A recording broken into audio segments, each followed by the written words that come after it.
बिहार की सियासत में बाबा नाम से मशहूर शिवानंद तिवारी शकुनी चौधरी पर नीतीश के बयान को उत्तेजना में आकर दिया गया बयान बताया है।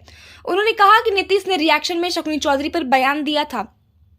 तिवारी ने भाजपा पर राजनीति को प्रदूषित करने का आरोप लगाते हुए कहा कि नीतीश जी रिएक्शन में बहुत कुछ कह जाते हैं। शिवानंद तिवारी ने कहा कि नीतीश कुमार के मन लायक सवाल नहीं हुआ तो वे उत्तेजना में आ जाते हैं। इसी क्रम में शिवानंद तिवारी ने कहा कि नरेंद्र मोदी को लेकर 2013 में चेतावनी दी थी कि मोदी बहुत मजबूत आदमी है, उससे हमको डर लगता है। मोदी के रग रग में आरएसएस बसा हुआ है, इसलिए डर लगता है। चाय बेचने वाला पीएम पद का इतना मजबूत उम्मीदवार है, यह साधारण नहीं है।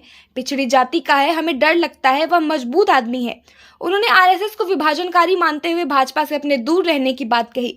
नीतीश पर आरोप लगाते हुए शिवानंद तिवारी ने कहा कि नीतीश ने उनको राज्यसभा से भेजा, धन्यवाद देते हैं। तिवारी ने कहा कि 2013 में नरेंद्र मोदी का सच बोलने पर पहला टर्म पूरा होते ही फिर राज्यसभा भेजना तो दूर, उल्टे पार्टी से ही बिना बताए निकाल दिया।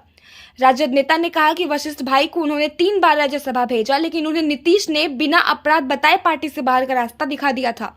उन्होंने कहा कि वे अपनी जगह पर रहें। शिवानंद ने कहा कि 2014 में भाजपा ने चुनाव लड़ने के लिए कहा, लेकिन उन्होंने इनकार कर दिया। उन्होंने कहा कि वे आरएसएस का हमेशा विरोध किए हैं। 2015 में नीतीश ने भाजपा का हाथ छोड़कर लालू से हाथ मिलाया, तब लालू ने उनसे महागठबंधन का समर्थन करने को कहा, तब से वे वही हैं। परोक्ष तौर पर शिवानंद ने नीतीश पर भाजपा से हाथ मिलाने और भाजपा से संबंध तोड़ने की बात कहते हुए अवसरवादी राजनीति का आरोप लगाया है।